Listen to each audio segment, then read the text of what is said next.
बच्चों, कैसे हो आप सब। एक बार फिर से आप सभी का स्वागत है बिहार सरकार के मेरा दूरदर्शन मेरा विद्यालय कार्यक्रम में। बच्चों, मैं उम्मीद करता हूं कि आपको जो आपके घर पर विद्यालय का अनुभव मिल रहा है, आप उसे बहुत एंजॉय कर रहे होंगे और एंजॉयमेंट के साथ साथ आपकी पढ़ाई भी हो रही होगी। याद रहे बच्चों कि आप सभी को एपिसोड देखने के बाद अपने पाठ्य पुस्तक से इस पाठ को जरूर पढ़ लेना होता है, ताकि आपका कॉन्सेप्ट पूरा क्लियर हो जाए और आपके किताब में दिए गए सभी सवालों को भी बना लेना होता है। तो अपना कॉपी और कलम ले लीजिए बच्चों और हो जाइए तैयार। हम शुरू करते हैं आज का एपिसोड। नमस्कार दोस्तों, आज की इस वीडियो में हम तरलों के यांत्रिक गुण का छठा और आखिरी भाग समझेंगे।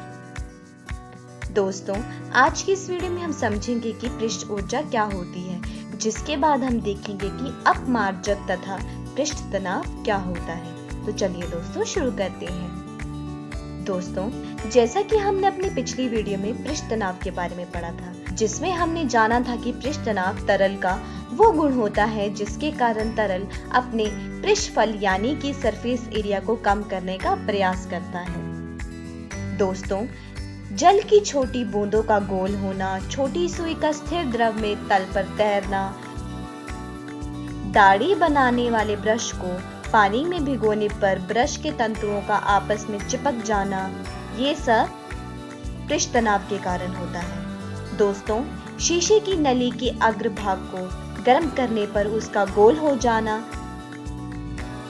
साबुन के घोल में पृष्ठ तनाव कम हो जाने के कारण बुलबुलों का बड़ा हो जाना, ये भी पृष्ठ तनाव के कारण होता है। दोस्तों, कम पृष्ठ तनाव के कारण गर्म सूप स्वादिष्ट लगता है, क्योंकि यदि गर्म करने पर द्रव का पृष्ठ तनाव कम हो जाता है। दोस्तों, यदि अंतराण्विक बल बढ़ता है तो पृष्ठीय तनाव भी बढ़ता है और तापमान बढ़ने पर पृष्ठ का तनाव घटता है। घुलनशील अशुद्धि बढ़ाने पर पृष्ठ का तनाव बढ़ता है, जैसे कि उदाहरण के तौर पर चीनी, और अघुलनशील अशुद्धि बढ़ाने पर पृष्ठ का तनाव घट जाता है। दोस्तों, पृष्ठीय तनाव दो बल के कारण होता है, जिसमें एक है ससंजक बल और दूसरा है असंजक बल। दोस्तों, ससंजक बल वह बल होता है जो कि एक ही प्रकार के पदार्थ के अणुओं के बीच लगने वाले बल के कारण होता है, जबकि असंजक बल वह बल होता है जो कि भिन्न भिन्न प्रकार के पदार्थ के अणुओं के बीच लगने वाले बल के कारण होता है। गैसों में ससंजक बल का मान कम होने के कारण उनमें विषण पाया जाता है। असंजक बल के कारण ही जल किसी वस्तु को भिगो पाता है। जब द्रव तथा ठोसों के बीच असंजक बल द्रव के ससंजक बल से अधिक होता है तो वह द्रव उस ठोस को गीला कर देता है। चलिए दोस्तों, अब आगे बढ़ते हैं और देखते हैं कि पृष्ठ ऊर्जा क्या होती है। दोस्तों, आपने अपने बचपन में साबुन वाले पानी से बुलबुला बनाया होगा। दोस्तों, जब हम छोटा बुलबुला बनाते थे तो हमें कम फूंक मारनी पड़ती थी, लेकिन जब हमें बड़ा बुलबुला बनाना होता था तो हमें ज्यादा फूंक मारनी पड़ती थी, मतलब हमें ज्यादा ऊर्जा देनी पड़ती थी। दोस्तों, द्रव की सतह पर खिंचाव देने के लिए हमें ज्यादा ऊर्जा प्रदान करनी पड़ती है, मतलब पृष्ठ के क्षेत्रफल में वृद्धि करने के लिए ऊर्जा खर्च करनी पड़ती है। उदाहरण के तौर पर जैसे कि यह एक कंटेनर है जिसमें तरल भरा हुआ है, तो द्रव की सतह पर जो कण होंगे उनमें ज्यादा ऊर्जा होगी, जबकि जो कण द्रव के अंदर होंगे उनमें कम ऊर्जा होगी। इसी के कारण हमें द्रव की सतह पर क्षेत्रफल में वृद्धि करने के लिए ज्यादा ऊर्जा की आवश्यकता होती है। दोस्तों, इस तथ्य को ठीक प्रकार से समझने के लिए द्रव की एक ऐसी क्षैतिज फिल्म का विचार करें। मान लीजिए साम्यावस्था में, जैसा कि आप इस चित्र में देख सकते हैं, हम छड़ को किसी छोटी दूरी d तक हटाते हैं। क्योंकि यहाँ पर फिल्म का क्षेत्रफल बढ़ गया है तो इसका निकाय, मतलब इसमें जो ऊर्जा होगी वो भी अधिक होगी। इसका अर्थ यहाँ पर ये है कि आंतरिक बल के विपरीत यहाँ पर कार्य किया गया है। दोस्तों, मान लीजिए कि ये आंतरिक बल F है, तो आरोपित बल द्वारा किया गया कार्य बराबर होगा FD के। ऊर्जा संरक्षण के अनुसार यह अब फिल्म के संचित अतिरिक्त आंतरिक ऊर्जा है। दोस्तों, मान लीजिए कि फिल्म की प्रति एकांक क्षेत्रफल पृष्ठ का ऊर्जा S है और अतिरिक्त क्षेत्रफल 2 dl है। तो दोस्तों, किसी फिल्म के दो पार्श्व होते हैं जिसमें द्रव होता है, अतः फिल्म की दो पृष्ठ होते हैं, अतः अतिरिक्त ऊर्जा इसके अनुसार होती है S बराबर F भाग 2L। चलिए दोस्तों, हम आगे बढ़ते हैं और देखते हैं कि स्पर्श कोण क्या होता है। दोस्तों, आपने कांच पर और पत्तों पर पानी की बूंद देखी होगी। अगर आपने ध्यान दिया हो तो आप वहां पाएंगे कि जो कांच पर पानी की बूंद है उसका आकार कुछ इस प्रकार से है, जबकि पत्तों पर पानी की बूंदें कुछ गोलाकार जैसा आकार लेती हैं। दोस्तों, अब अगर हम जहां पर इस बूंद का सतह से जो मिलाप हो रहा है, इस बिंदु से अगर आप एक स्पर्श रेखा बनाएंगे तो जो वहां पर कोण बनेगा वो स्पर्श कोण होगा। दोस्तों, जब कोई द्रव किसी ठोस के संपर्क में आता है तो ठोस पृष्ठ तथा मुक्त द्रव की स्पर्श रेखा के मध्य बने कोण को स्पर्श कोण कहा जाता है और इसे थीटा से प्रदर्शित किया जाता है। अलग-अलग ठोस ध्रुव युग्म के स्पर्श कोण का मान अलग-अलग होता है। किसी निश्चित ठोस द्रव युग्म के लिए स्पर्श कोण का मान नियत होता है, जैसे जल व कांच का स्पर्श कोण का मान 135 डिग्री होता है। इसी प्रकार से चांदी और शुद्ध पानी के स्पर्श कोण का मान 90 डिग्री होता है। दोस्तों, जब किसी ठोस व द्रव के मध्य स्पर्श कोण का मान बहुत कम हो तो उस द्रव को सतह गीला द्रव कहते हैं। उदाहरण के तौर पर पानी। जब किसी ठोस व द्रव के मध्य स्पर्श कोण का मान बहुत अधिक हो तो उस द्रव को गीलाहीन द्रव कहते हैं। उदाहरण के तौर पर मरकरी एक गीलाहीन द्रव है। दोस्तों, जब किसी द्रव में घुलनशील औषधियां मिलाई जाती हैं तो स्पर्श कोण का मान कम हो जाता है, जबकि किसी द्रव में कम घुलनशील अशुद्धियां मिलाई जाती हैं तो स्पर्श कोण का मान बढ़ जाता है। जब किसी द्रव के लिए ताप का मान बढ़ा दिया जाता है तो स्पर्श कोण का मान भी बढ़ जाता है। चलिए दोस्तों, अब आगे बढ़ते हैं और देखते हैं कि बूंद तथा बुलबुले क्या होते हैं। दोस्तों, क्या आप जानते हैं कि पानी की बूंद की जो आकृति होती है वो कैसे होती है? दोस्तों, जैसा कि आप यहाँ पर देख रहे हैं कि पानी की बूंद ऐसी होती है, नहीं, पानी की बूंद इस प्रकार के आकार की नहीं होती है। पानी की बूंद जब स्वतंत्र रूप से गिर रही होती है तो वह वास्तव में गोलाकार आकार की होती है। बूंद के आकार का गोलाकार होने के पीछे का कारण सरल भौतिकी है। यह पानी के पृष्ठ तनाव के कारण होता है। पृष्ठ तनाव तरल का वो गुण होता है जिसके कारण तरल अपने पृष्ठफल यानी कि सरफेस एरिया को कम करने का प्रयास करता है। चलिए इसे एक उदाहरण के तौर पे समझते हैं। दोस्तों, मान लीजिए कोई एक तरल है जिसमें अणु मौजूद है। आणविक बल के कारण ये अणु आपस में एक दूसरे की ओर आकर्षित होते हैं। एक अणु जो तरल के आंतरिक भाग में मौजूद होता है वह अन्य अणु द्वारा अपने किनारों पर समान रूप से आकर्षित होता है और यह शून्य शुद्ध बल का अनुभव करता है, जबकि अणु जो तरल की ऊपरी सतह पर मौजूद होते हैं वह प्रबुद्ध दिशा में बल का अनुभव करते हैं। ये प्रबुद्ध बल जो अणुओं में द्रव की सतह पर लग रहा है, इसके कारण इसकी सतह एक धारित झिल्ली की तरह काम करती है। अतः यदि गुरुत्व बल तथा अन्य बल निष्प्रभावी हो तो द्रव की बूंद गोल होती है। चलिए इसे एक उदाहरण से समझने की कोशिश करते हैं। दोस्तों, पृष्ठ तनाव का एक अन्य रोचक परिणाम यह है कि बूंद के भीतर का दाब बूंद के बाहर के दाब से अधिक होता है। दोस्तों, मान लीजिए ये एक पानी की बूंद है जिसका त्रिज्या r है। यदि इस बूंद की त्रिज्या में डेल्टा r की वृद्धि की जाए तो बूंद की अतिरिक्त जो ऊर्जा होगी वो कुछ इस प्रकार से होगी।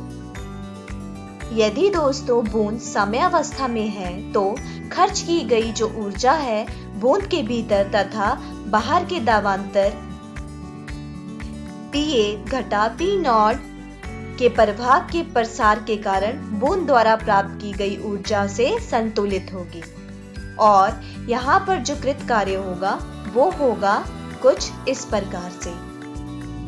व्यापक रूप में किसी द्रव गैस अंतरापृष्ठ के लिए उत्तल पार्श्व की ओर दाब का मान अवतल पार्श्व की ओर के दाब के मान से अधिक होता है। उदाहरण के लिए यदि किसी द्रव के भीतर कोई वायु का बुलबुला होगा तो यह वायु का बुलबुला अधिक दाब पर होगा। चलिए दोस्तों, हम आगे बढ़ते हैं और देखते हैं कि कोशिकीय उन्नयन क्या होता है। दोस्तों, कोशिकीय उन्नयन केश नली का वह विशेषता होता है जिसके कारण द्रव का स्तर या तो ऊपर की ओर बढ़ता है या तो नीचे की ओर गिरता है। कोशिकीय उन्नयन एक कम त्रिज्या वाली एक खोखली नली होती है। केश नली की द्रव की ऊंचाई केश नली की त्रिज्या पर निर्भर करती है। दोस्तों, कोई नली केश की भांति पतली हो तो उस नली में उन्नयन बहुत ही ज्यादा अधिक होगा। इस तथ्य को समझने के लिए किसी ऐसी वृत्ताकार अनुप्रस्थकाट त्रिज्या एक ही ऊर्ध्वाधर केशी नली पर विचार करते हैं जिसका एक सिरा जल से भरे किसी खुले बर्तन में डूबा हुआ है। दोस्तों, पानी तथा कांच के संपर्क में कोण न्यून होता है। इस प्रकार कोशिका में पानी का पृष्ठ अवतल होता है। इसका अर्थ यह है कि शीर्ष पृष्ठ के दोनों ओर दबांतर है जो कि कुछ इस प्रकार से दिख रहा है। दोस्तों, इस प्रकार नली के भीतर वायु जल अंतरापृष्ठ पर जल का दाब वायुमंडलीय दाब से कम है, जिसके अनुसार जो दाब होना चाहिए इन दोनों पर वो कुछ इस प्रकार से है, जहां पर रो जल का घनत्व है और H को कोशिकीय उन्नयन कहते हैं। दोस्तों, इन दोनों समीकरण का प्रयोग करके हमें कुछ इस प्रकार का समीकरण मिलेगा। दोस्तों, इस प्रकार से हम जान सकते हैं कि कोशिकीय उन्नयन का कारण पृष्ठ तनाव ही है।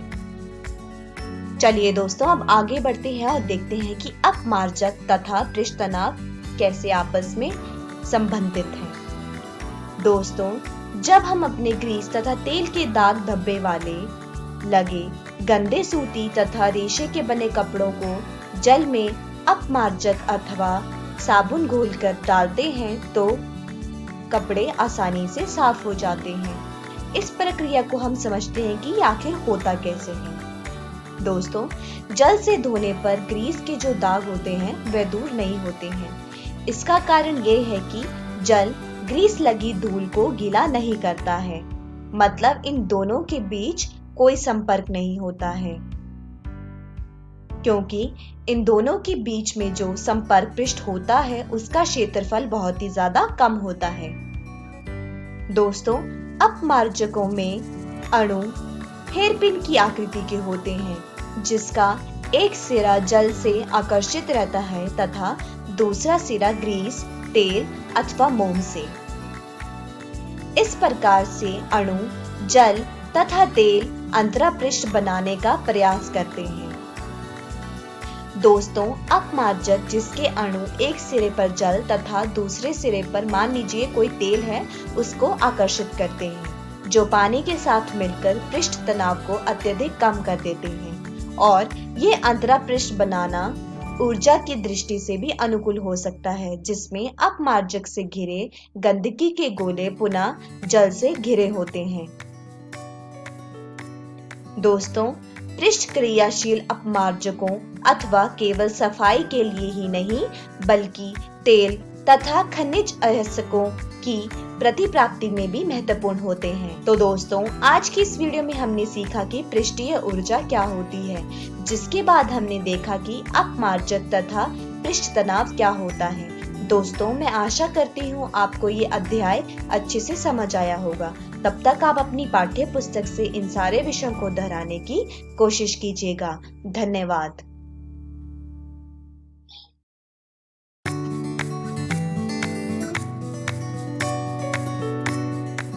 तापमान बढ़ने पर परिष्ठ तनाव खालिस्तान होता है, समान रहता है, बढ़ जाता है, घट जाता है, ऊपर में से कोई भी नहीं। भिन्न भिन्न प्रकार के पदार्थ के अणुओं के बीच लगने वाले बल को क्या कहते हैं? असंसंजक बल, प्रतिबल, श्यान बल, ससंजक बल। संपर्क कोण को किससे प्रदर्शित किया जाता है? P, H, theta, A। जब कोई द्रव किसी ठोस के संपर्क में आता है तो ठोस पृष्ठ तथा मुक्त द्रव के स्पर्श रेखा के मध्य बने कोण को खालिस्तान कहते हैं। संपर्क कोण, सतह कोण, आयतन कोण, ऊपर में से कोई नहीं। पृष्ठ तनाव का सूत्र क्या है? रो बराबर m भाग b, T बराबर F भाग L, T बराबर m गुणा v, ऊपर में से कोई भी नहीं।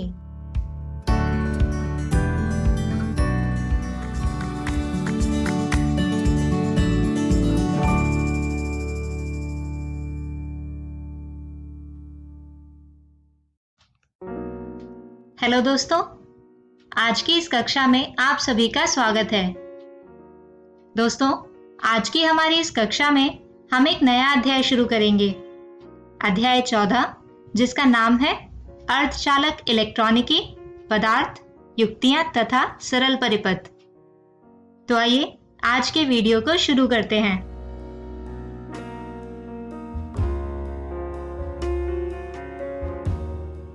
दोस्तों, सन 1948 में ट्रांजिस्टर की खोज से पहले सभी इलेक्ट्रॉनिक परिपथों में इलेक्ट्रॉनों का नियंत्रित प्रवाह करना होता था, और ऐसा निर्वात नलिकाओं जैसे कि 2 इलेक्ट्रोड वाले निर्वात डायोड जबकि 3 इलेक्ट्रोड वाले ट्रायोड की मदद से होता था।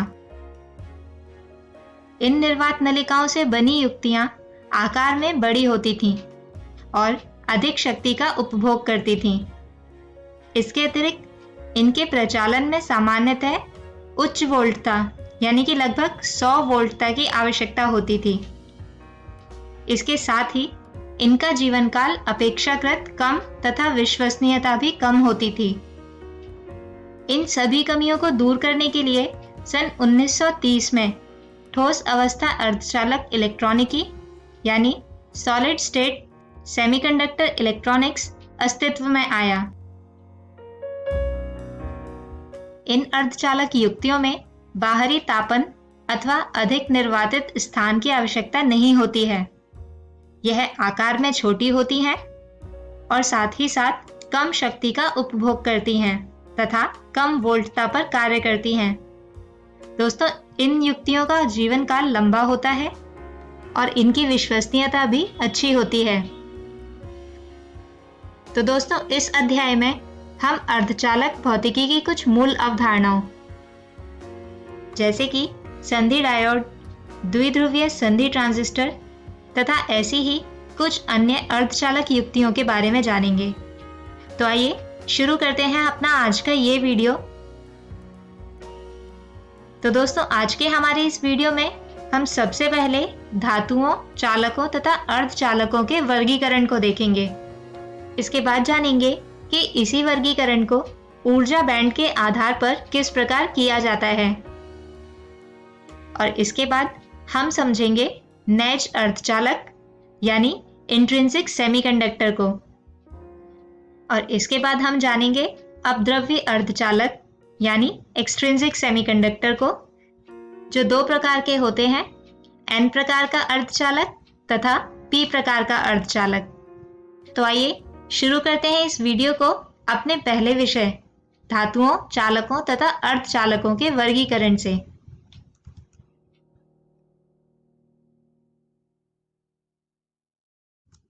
दोस्तों, यदि विद्युत चालकता अथवा प्रतिरोधकता के सापेक्ष मान के आधार पर ठोस पदार्थों का वर्गीकरण करें तो यह 3 भागों में विभाजित होते हैं। पहला भाग है धातु, जिनकी प्रतिरोधकता बहुत कम, लगभग 10 की घात ऋणात्मक 12 से 10 की घात ऋणात्मक 8 कोटि की होती है, तथा चालकता बहुत अधिक, लगभग 10 की घात 2 से 10 की घात 8 कोटि की होती है। दूसरा भाग कहलाता है अर्धचालक। दोस्तों, इन पदार्थों की प्रतिरोधकता 10 की घात ऋणात्मक 5 से 10 की घात ऋणात्मक 6 कोटि की होती है, जबकि इनकी चालकता 10 की घात 5 से 10 की घात ऋणात्मक 6 कोटि की होती है। इन पदार्थों की प्रतिरोधकता या चालकता धातुओं और विद्युतरोधी पदार्थों के बीच होती है। और तीसरा भाग कहलाता है विद्युतरोधी, जिनकी प्रतिरोधकता बहुत अधिक, लगभग 10 की घात 11 से 10 की घात 19 कोटि की होती है, जबकि चालकता बहुत कम, लगभग 10 की घात ऋणात्मक 11 से 10 की घात ऋणात्मक 19 कोटि की होती है। आइए दोस्तों, अब हम जानते हैं कि इन्हीं पदार्थों का वर्गीकरण ऊर्जा बैंड के आधार पर किस प्रकार से किया जाता है। तो दोस्तों, ऊर्जा स्तर का अर्थ है ऐसे स्तर जिनमें ऊर्जा का संतत परिवर्तन होता रहता है। ये ऊर्जा स्तर ऊर्जा बैंडों का निर्माण करते हैं। और ऐसे ऊर्जा स्तर जिसमें संयोजकता इलेक्ट्रॉनों के ऊर्जा स्तर समाविष्ट रहते हैं संयोजकता बैंड यानी वैलेंस बैंड कहलाता है। इसके अलावा संयोजकता बैंड के ऊपर स्थित बैंड को चालन बैंड यानी कंडक्शन बैंड कहते हैं। दोस्तों, यदि चालन बैंड का निम्नतम स्तर संयोजकता बैंड के उच्चतम स्तर से भी नीचे है तो संयोजकता बैंड के इलेक्ट्रॉन आसानी से चालन बैंड में गमन कर सकते हैं, जो कि सामान्यतः रिक्त होता है।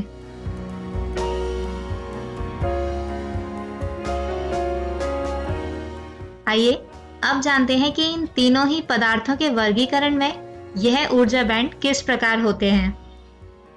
तो दोस्तों, यहाँ यह पहला चित्र एक धातु की स्थिति को दर्शाता है, जिसमें चालन बैंड आंशिक रूप से भरा है तथा संयोजकता बैंड आंशिक रूप से रिक्त है, अथवा चालन बैंड तथा संयोजकता बैंड अधिव्याप्त यानी एक दूसरे को ढके हुए हैं।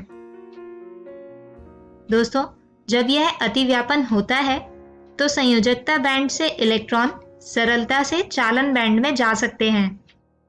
यह स्थिति विद्युत चालन के लिए अत्यधिक संख्या में इलेक्ट्रॉन उपलब्ध करा देती है। जब संयोजकता बैंड आंशिक रूप से रिक्त होता है तो इलेक्ट्रॉन इसके निम्न स्तर से उच्च स्तर तक गति करके विद्युत चालन को संभव बना देते हैं। इसलिए इस प्रकार के पदार्थों का प्रतिरोध कम अथवा चालकता उच्च होती है। वहीं जैसा कि इस दूसरे चित्र में दर्शाया गया है कि बैंडों के बीच में अंतराल अर्थात Eg 3 इलेक्ट्रॉन वोल्ट से अधिक है। ऐसे में चालन बैंड में कोई इलेक्ट्रॉन नहीं होते, अतः कोई विद्युत चालन संभव नहीं होता। और दोस्तों, ऊर्जा अंतराल इतना अधिक होता है कि किसी भी तापीय उत्तेजन से इलेक्ट्रॉनों को संयोजकता बैंड से चालन बैंड की ओर उत्तेजित नहीं किया जा सकता। अर्थात यह बैंड चित्र एक विद्युतरोधी पदार्थ के लिए है। वहीं यह तीसरा बैंड चित्र एक अर्धचालक के लिए स्थिति को दर्शाता है। इसमें एक परिमित परंतु लघु बैंड अंतराल जो कि 3 इलेक्ट्रॉन वोल्ट से कम होता है। लघु बैंड अंतराल होने के कारण कमरे के ताप पर कुछ इलेक्ट्रॉन संयोजकता बैंड में इतनी ऊर्जा अर्जित कर लेते हैं कि ऊर्जा अंतराल को पार करके चालन बैंड में पहुंच सकते हैं। ये इलेक्ट्रॉन चालन बैंड में गति कर सकते हैं, अतः अर्धचालकों का प्रतिरोध उतना अधिक नहीं होता जितना विद्युतरोधी पदार्थों का होता है। तो दोस्तों, यहाँ इस अध्याय में हम धातुओं और विद्युतरोधी पदार्थों के बारे में चर्चा नहीं करेंगे। हम केवल अर्धचालकों के विषय में जानेंगे और जानेंगे कि इन अर्धचालकों में चालन की प्रक्रिया किस प्रकार होती है। तो आइए अब जानते हैं एक नैज अर्धचालक को, यानी इंट्रिंसिक सेमीकंडक्टर को। दोस्तों, हम जानते हैं कि अर्धचालक सिलिकॉन और जर्मेनियम में 4 संयोजकता इलेक्ट्रॉन होते हैं। इसकी क्रिस्टलीय संरचना में प्रत्येक सिलिकॉन या जर्मेनियम परमाणु अपने 4 संयोजकता इलेक्ट्रॉनों में से एक इलेक्ट्रॉन को अपने 4 निकटतम परमाणुओं के साथ सहभागिता कराने की प्रवृत्ति रखता है तथा ऐसे प्रत्येक निकटवर्ती परमाणु के एक इलेक्ट्रॉन का सहभाग भी करता है। यही सहभागी इलेक्ट्रॉन युगल सहसंयोजी बंध यानी कोवेलेंट बॉन्ड या संयोजकता आबंध यानी वैलेंस बॉन्ड कहलाते हैं। दोस्तों, यहाँ इस चित्र में सिलिकॉन तथा जर्मेनियम की संरचना को व्यवस्थात्मक रूप से दिखाया गया है। अब जैसे जैसे ताप बढ़ता है, इन इलेक्ट्रॉनों को ऊष्मीय ऊर्जा प्राप्त होने लगती है, जिससे इनमें से कुछ इलेक्ट्रॉन टूटकर अलग हो जाते हैं और ये इलेक्ट्रॉन मुक्त इलेक्ट्रॉन बनकर चालन में योगदान करते हैं। दोस्तों, ये मुक्त इलेक्ट्रॉन जिसका आवेश ऋणात्मक Q है, जहां से निकलकर आया है, वहां वह प्रभावी आवेश धनात्मक Q का एक रिक्त स्थान छोड़ देता है। प्रभावी धनात्मक आवेश वाला यह रिक्त स्थान एक होल कहलाता है। नैज अर्धचालकों यानी इंट्रिंसिक सेमीकंडक्टर में मुक्त इलेक्ट्रॉनों की संख्या यानी Ne होलों की संख्या यानी NH के बराबर होती है। अर्थात हम यहाँ लिख सकते हैं कि Ne बराबर है NH, जो कि बराबर है Ni के, जहाँ पर Ni नैज वाहक सांद्रता कहलाता है। दोस्तों, ये मुक्त इलेक्ट्रॉन पूर्णतः स्वतंत्रता पूर्वक चालन इलेक्ट्रॉन के रूप में गति करते हैं और एक विद्युत क्षेत्र लगाने पर एक इलेक्ट्रॉन धारा IE देते हैं, जबकि विद्युत क्षेत्र लगाने के फलस्वरूप होल ऋणात्मक विभव की ओर गति करते हैं। इस प्रकार एक होल धारा IH मिलती है और ऊष्मा से उत्पन्न चालन इलेक्ट्रॉनों के कारण इलेक्ट्रॉन धारा IE तथा होल धारा IH का योग संपूर्ण धारा I के बराबर होता है। दोस्तों, जैसा कि आप यहाँ इस चित्र में देख सकते हैं कि T बराबर 0 केल्विन पर कोई नैज अर्धचालक किसी विद्युतरोधी पदार्थ की भांति ही व्यवहार करता है। यह तापीय ऊर्जा ही होती है जिसके कारण उच्च तापों पर कुछ इलेक्ट्रॉन उत्तेजित होकर संयोजी बैंड से चालन बैंड में पहुंचते हैं और इस ताप पर तापीय उत्तेजित इलेक्ट्रॉन चालन बैंड में आंशिक रूप से स्थान ग्रहण कर लेते हैं। इसलिए किसी भी नैज अर्धचालक का ऊर्जा बैंड आरेख इस चित्र में दर्शाए अनुसार होता है। इसमें कुछ इलेक्ट्रॉन चालन बैंड में दर्शाए गए हैं। ये यहाँ पर संयोजी बैंड से आए हैं तथा समान संख्या में वहां होल छोड़कर आते हैं। आइए अब हम दूसरे प्रकार के अर्धचालक के बारे में जानते हैं, जिन्हें कहा जाता है अपद्रव्य चालक यानी एक्सट्रिंसिक सेमीकंडक्टर। दोस्तों, जैसा कि हम जानते हैं कि किसी नैज अर्धचालक की चालकता उसके ताप पर निर्भर करती है, लेकिन एक कमरे के ताप पर इसकी चालकता बहुत कम होती है। इसीलिए इनकी चालकता में सुधार करना आवश्यक होता है और ऐसा अर्धचालकों में अशुद्धियों का उपयोग करके किया जाता है। जब किसी शुद्ध अर्धचालक में कोई उपयुक्त अशुद्धि अत्यल्प मात्रा में मिलाई जाती है तो उसकी चालकता में कई गुना वृद्धि हो जाती है। इस प्रकार के पदार्थों को अपद्रव्य अर्धचालक यानी एक्सट्रिंसिक सेमीकंडक्टर अथवा अशुद्धि अर्धचालक इम्प्योरिटी सेमीकंडक्टर कहते हैं। दोस्तों, वांछित अशुद्धि को सावधानी पूर्वक मिश्रित करना मादन यानी डोपिंग या अपमिश्रण कहलाता है तथा अशुद्धि परमाणु अपमिश्रक यानी डोपेंट कहलाते हैं और इस प्रकार के पदार्थ को मादित यानी डोप्ड अर्धचालक कहते हैं। दोस्तों, चतुसंयोजक सिलिकॉन अथवा जर्मेनियम के मादन के लिए 2 प्रकार के अपमिश्रक का उपयोग किया जाता है। पहला पंच संयोजक अर्थात जिनकी संयोजकता 5 होती है, जैसे कि आर्सेनिक, एंटीमनी, फास्फोरस। जबकि दूसरा अपमिश्रक त्रिसंयोजक अर्थात जिनकी संयोजकता 3 होती है वह होता है, जैसे कि इंडियम, बोरॉन, एल्यूमिनियम इत्यादि। दोस्तों, तत्व अपमिश्रण के पश्चात एक दूसरे से पूर्णतः भिन्न प्रकार के 2 अर्धचालक पदार्थों का निर्माण करते हैं, जिसमें पहला प्रकार कहलाता है एन प्रकार का अर्धचालक। मान लीजिए कि हम सिलिकॉन या जर्मेनियम को एक पंच संयोजक अर्थात ऐसे तत्व जिनकी संयोजकता 5 है, इनसे अपमिश्रित करते हैं। जब धनात्मक 5 संयोजकता वाला तत्व सिलिकॉन के एक परमाणु को प्रतिस्थापित करके अपना स्थान ग्रहण करता है, तो इसके इलेक्ट्रॉनों में से 4 निकटवर्ती 4 सिलिकॉन परमाणुओं से बंध बनाते हैं, जबकि 5वां इलेक्ट्रॉन जनक परमाणु से दुर्बल बंध द्वारा जुड़ा रहता है, जो सामान्य कक्ष ताप पर अर्धचालक के जालक में मुक्त गति करने के लिए मुक्त होता है। इस प्रकार पंच संयोजक अपमिश्रक विद्युत चालन के लिए एक अतिरिक्त इलेक्ट्रॉन प्रदान करता है और इसीलिए इसे दाता अशुद्धि यानी डोनर इम्प्योरिटी कहते हैं। दोस्तों, पंच संयोजक अपमिश्रक के साथ अपमिश्रण होने पर किसी नैज अर्धचालक में इलेक्ट्रॉन बहुसंख्यक आवेशवाहक तथा होल अल्पांश आवेशवाहक बन जाते हैं। इसलिए इस प्रकार के अर्धचालकों को एन प्रकार के अर्धचालक कहते हैं। अर्थात किसी एन प्रकार के अर्धचालक के लिए हम लिख सकते हैं कि Ne यानी इलेक्ट्रॉनों की संख्या NH यानी होल की संख्या से अधिक होती है। वहीं दूसरे प्रकार का अर्धचालक कहलाता है पी प्रकार का अर्धचालक।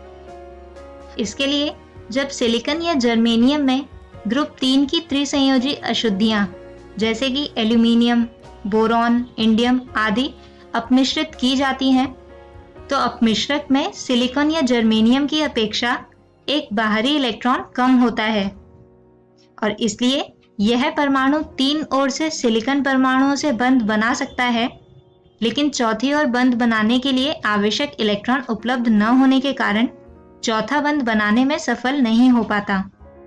अतः त्रिसंयोजक परमाणु और चौथे परमाणु के बीच बंध एक रिक्त अथवा होल होता है। दोस्तों, ऐसे पदार्थ के लिए होल बहुसंख्यक वाहक तथा इलेक्ट्रॉन अल्पसंख्यक वाहक होते हैं। इसीलिए त्रिसंयोजी अशुद्धि से अपमिश्रित नैज अर्धचालक को पी प्रकार का अर्धचालक कहा जाता है। इस प्रकार के अर्धचालकों के लिए NH यानी होल की संख्या Ne यानी इलेक्ट्रॉन की संख्या से अधिक होती है। दोस्तों, इसी विषय के साथ हम खत्म करते हैं हमारा आज का ये वीडियो। आज के हमारे इस वीडियो में हमने जाना धातुओं, चालकों तथा अर्धचालकों का वर्गीकरण, उनकी चालकता के आधार पर तथा ऊर्जा बैंड के आधार पर। इसके बाद हमने जाने अर्धचालक के प्रकार, जो होते हैं नैज अर्धचालक तथा अपद्रव्य अर्धचालक, जो फिर से उनके अपमिश्रक के आधार पर 2 प्रकार के होते हैं, एन प्रकार तथा पी प्रकार। अगले वीडियो में हम जानेंगे कि किसी पी तथा एन संधि का किस प्रकार निर्माण होता है और किसी बाह्य अनुप्रयुक्त वोल्टता, जिन्हें बायस कहते हैं, इसके प्रभाव में कोई संधि किस प्रकार व्यवहार करती है। तब तक के लिए गुड बाय।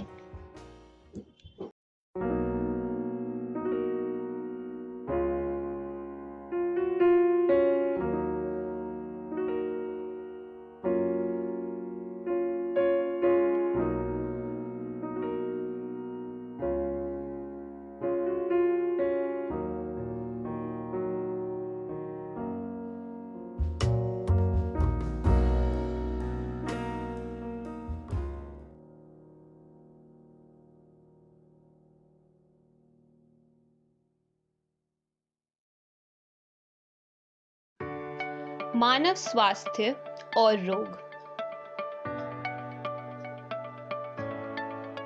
इस वीडियो में हम पढ़ेंगे ड्रग के प्रकार, किशोर अवस्था और ड्रग पे व्यसन और निर्भरता, ड्रग और अल्कोहल कुप्रयोग के प्रभाव एवं रोकथाम।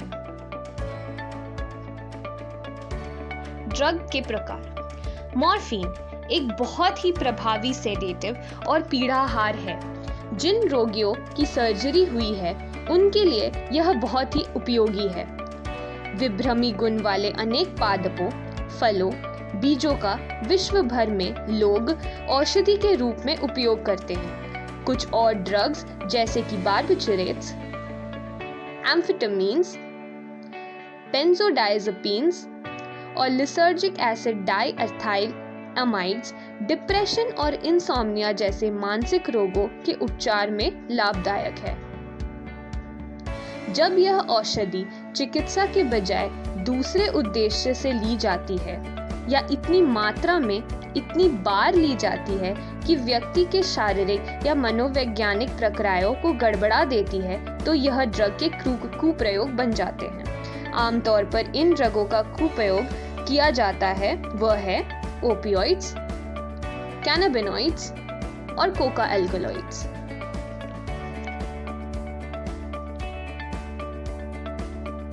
ओपियोइड्स। हेरोइन या स्मैक एक ओपियोइड है। ओपियोइड ऐसे ड्रग हैं जो हमारे केंद्रीय तंत्रिका तंत्र और जठरांत्र पथ में मौजूद रिसेप्टर से बन जाते हैं। हेरोइन एक सफेद गंधहीन कंपाउंड है जो मॉर्फिन के डीएसिटाइलेशन से प्राप्त होता है, जो कि पोस्त के पौधे पैपिवर सोम्निफेरम के लैटेक्स द्वारा प्राप्त की जाती है। यह रासायनिक रूप से डाइएसिटाइल मॉर्फिन है। हेरोइन सांस लेकर या टीके द्वारा ली जाती है।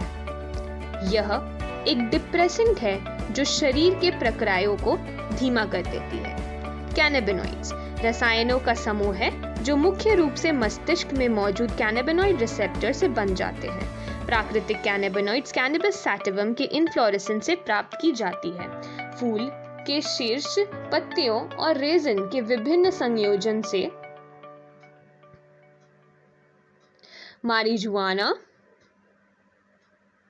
हशीश, चरस और गांजा बनाने के काम आते हैं।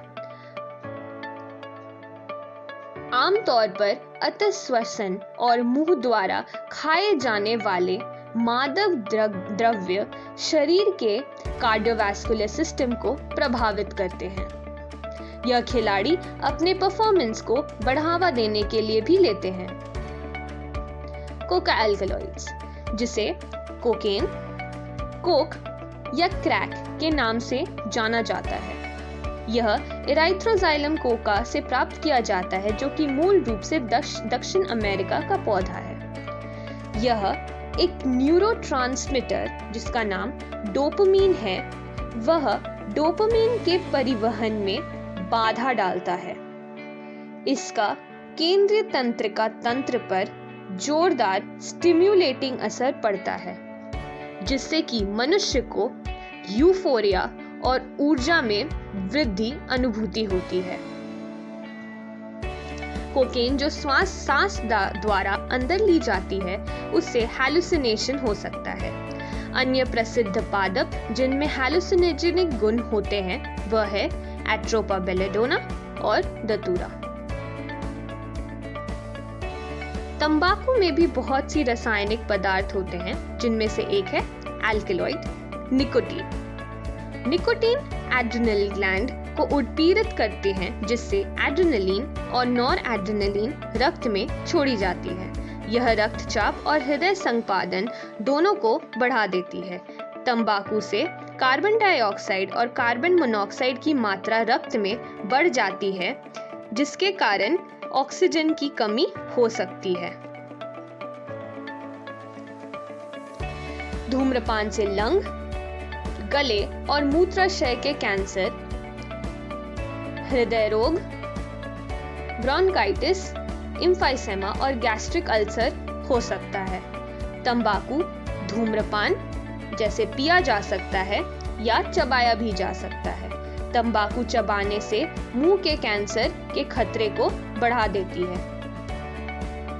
कानूनी तौर पर हर सिगरेट के पैकेट पर चेतावनी होती है कि धूम्रपान सेहत के लिए हानिकारक है, परंतु आजकल फिर भी युवा और वृद्ध ड्रग्स और धूम्रपान का कुप्रयोग करते हैं, जिसके कारण इसकी लत लग जाती है। किसी भी लत से छुटकारा पाने के लिए परामर्श तथा चिकित्सा सहायता की जरूरत होती है।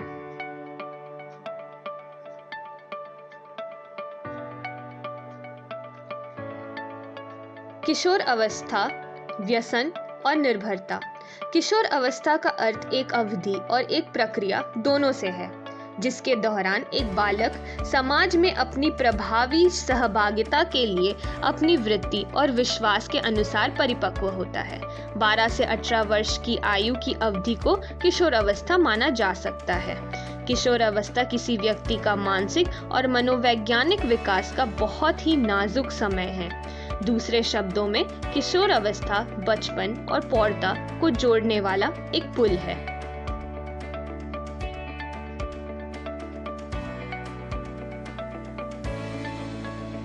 जिज्ञासा, जोखिम उठाना और उत्तेजना के प्रति आकर्षण और प्रयोग करने की इच्छा ऐसे सामान्य कारण हैं जो किशोरों को ड्रग तथा अल्कोहल के लिए अभिप्रेरित करते हैं। इस जिज्ञासा के कारण ड्रग और अल्कोहल का पहली बार सेवन जिज्ञासा या प्रयोग करने के कारण हो सकता है, लेकिन बाद में बच्चे इनका उपयोग मुश्किलों का सामना करने से बचने के लिए करने लगते हैं। शैक्षिक क्षेत्र में सबसे आगे रहने का दबाव या परिवार में अस्थिरता या मित्रों का दबाव, जिसे पीयर प्रेशर भी कहते हैं, किशोरों को ड्रग या अल्कोहल आजमाने के लिए फुसलाने में महत्वपूर्ण भूमिका निभाती है। युवकों में यह बोध भी है कि धूम्रपान या अल्कोहल का सेवन व्यक्ति को कूल बनाता है। यह इन आदतों को शुरू करने का मुख्य कारण है। इस बोध को बढ़ावा देने में टेलीविजन, सिनेमा, समाचार, इंटरनेट ने भी सहायता की है। सबसे महत्वपूर्ण बात यह है कि अल्कोहल और ड्रग के व्यसनी प्राकृतिक है, लेकिन व्यक्ति इस बात को समझ नहीं पाता। ड्रगों और अल्कोहल के प्रति लत एक मनोवैज्ञानिक अशक्ति है। सुखभास, यूफोरिया की अनुभूति व्यक्ति को उस समय भी ड्रग एवं अल्कोहल लेने के लिए प्रेरित करता है जब उनकी जरूरत नहीं होती या जब उनका इस्तेमाल आत्मघाती हो सकता है। जब ड्रग या अल्कोहल का बार बार प्रयोग होने लगे, उसे व्यसन या एडिक्शन कहते हैं। ड्रग के बार बार उपयोग से हमारे शरीर में मौजूद ग्राहियों को सहायक स्तर बढ़ जाता है। इसके फलस्वरूप ग्राही ड्रगों या अल्कोहल की केवल उच्चतर मात्रा के प्रति अनुक्रिया करती है, जिसके कारण अत्यधिक मात्रा में लेने की मनुष्य को लत लग जाती है। इस प्रकार ड्रग और अल्कोहल की व्यसनी शक्ति उन्हें इस्तेमाल करने वालों को एक दोषपूर्ण चक्र में घसीट लेती है, जिससे इनका कुप्रयोग होता है और इस लत से निकलना उनके बस में नहीं होता। मार्गदर्शन के बिना व्यक्ति व्यसनी से नहीं निकल सकता। निर्भरता शरीर की वृत्ति है जो ड्रग या अल्कोहल की नियमित मात्रा अचानक से बंद कर देने पर होती है।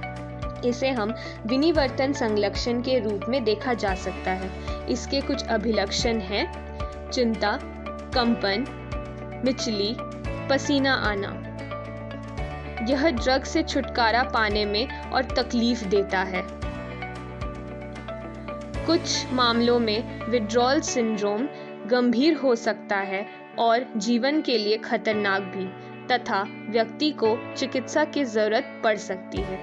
इसीलिए किशोर अवस्था में घर वालों और स्कूलों का साथ बच्चों को ड्रग और अल्कोहल के चपेट से बचा सकता है।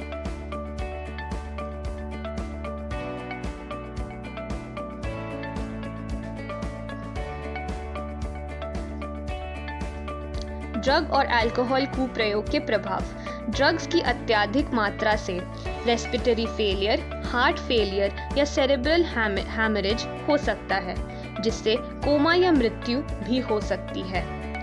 इसका तात्कालिक प्रतिकूल प्रभाव अंधाधुंध व्यवहार, बर्बरता और हिंसा के रूप में व्यक्त होता है।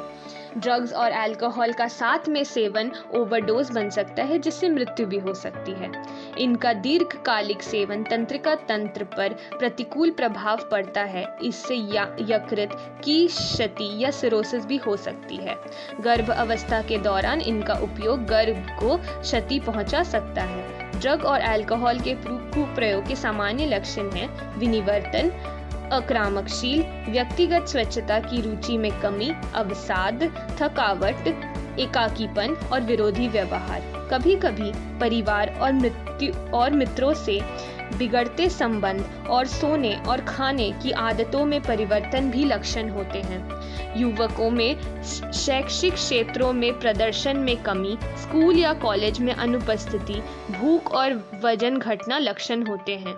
अगर कुप्रयोक्ता को ड्रग या अल्कोहल खरीदने के लिए पैसे नहीं मिलते तो वह चोरी का सहायता भी ले सकता है। इससे परिवार और मित्रों और अध्यापकों पर भी प्रतिकूल प्रभाव पड़ता है। जो इंट्रावीनस ड्रग्स लेते हैं उनमें एड्स और हेपेटाइटिस बी के संक्रमण में आने का खतरा भी बढ़ जाता है। संक्रमित व्यक्ति के साथ सुइयों का मिल बांट के इस्तेमाल करने से एड्स और हेपेटाइटिस का एक व्यक्ति से दूसरे व्यक्ति में संक्रमण हो सकता है। ड्रग का कुप्रयोग खिलाड़ियों में भी होता है। वे खेलों में नारकोटिक पीड़ाहार, स्टेरॉइड्स, मूत्रद्वार या डाययूरेटिक्स और हार्मोन्स मांसपेशियों को शक्तिशाली बनाने और आक्रामकता को बढ़ाने के लिए उपयोग में लाया जाता है। महिलाओं में स्टेरॉइड्स टेस्टोस्टेरोन और डायहाइड्रोटेस्टोस्टेरोन बढ़ा देता है, जिससे कि मुंह और शरीर में बाल की वृद्धि, क्लिटोरिस की वृद्धि, मैस्कुलिनाइजेशन यानी पुरुष जैसे लक्षण दिखने लगते हैं और असामान्य आत्रव चक्र। पुरुष में स्टेरॉइड्स की अत्यधिक उपयोग से टेस्टिकल्स के आकार में घट जाती है, शुक्राणु या स्पर्म्स की उत्पादन में कमी, प्रोस्टेट ग्लैंड में वृद्धि और मुहासे। रोकथाम और नियंत्रण।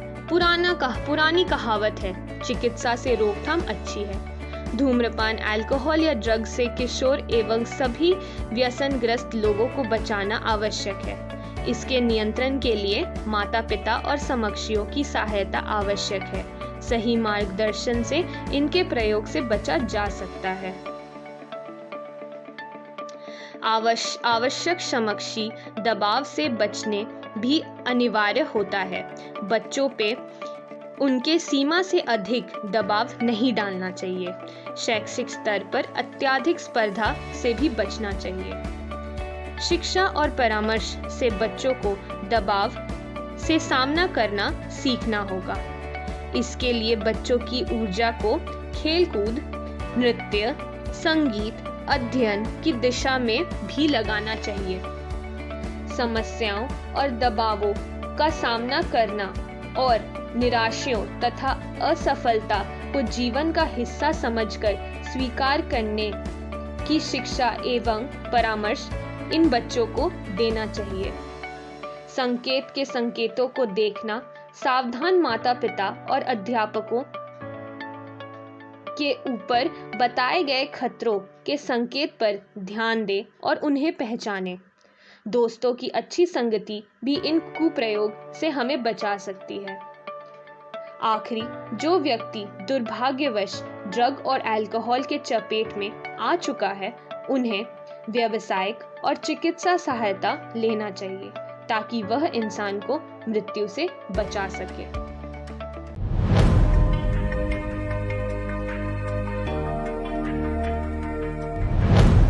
साइंस, टेक्नोलॉजी और इनोवेशन। बदलता भारत, एक नया भारत। बदलते भारत की इस तस्वीर में बच्चे भी अपने इनोवेशन से रंग भर रहे हैं। बच्चों के नए नए आइडिया बड़ी बड़ी समस्याओं का समाधान सुझा रहे हैं। जैसे अंडमान और निकोबार के सयान अख्तर शेख ने गैस सिलेंडर के कैप को आसानी से खोलने का औजार बनाया है। और मध्य प्रदेश की रहने वाली सुलोचना काकोडिया ने एक अनोखी ऑटोमेटिक टॉयलेट क्लीनिंग मशीन बनाई है।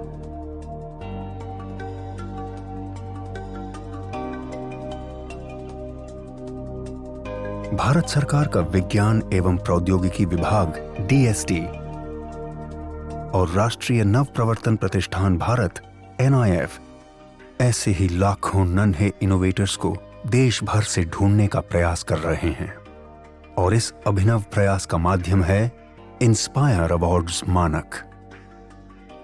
इस प्रतियोगिता में कक्षा 6 से 10 तक के स्कूली बच्चे भाग लेते हैं, जिसमें सबसे पहले स्कूलों में प्राध्यापक द्वारा आइडिया प्रतियोगिता आयोजित की जाती है। इसके जरिए बच्चों के बेस्ट 2 से 3 आइडिया का चयन किया जाता है, जिसका नामांकन इंस्पायर अवार्ड्स मानक के वेब पोर्टल पर स्कूल द्वारा किया जाता है।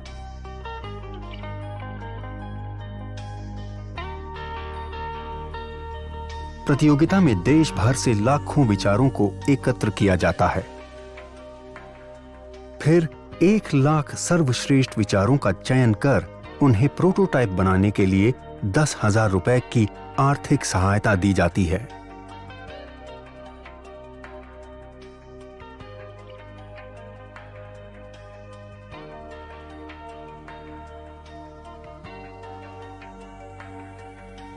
और बच्चों को जिला स्तरीय प्रतियोगिता में भाग लेने का अवसर मिलता है।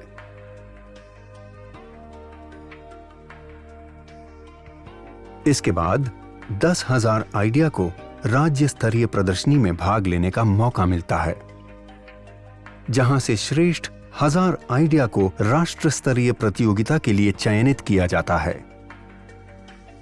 इन आइडिया के प्रोटोटाइप को बेहतर बनाने के लिए NIF देश के विभिन्न तकनीकी संस्थानों के सहयोग से मेंटरिंग वर्कशॉप के जरिए विद्यार्थियों को मदद और तकनीकी सलाह उपलब्ध कराता है।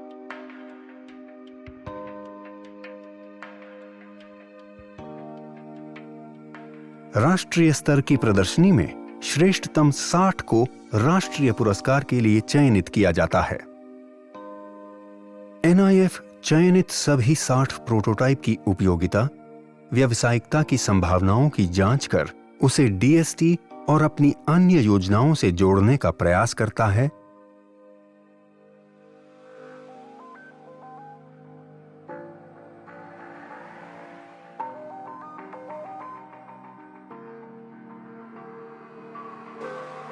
तथा वार्षिक festival of innovation and entrepreneurship में उनकी प्रतिभागिता कराता है।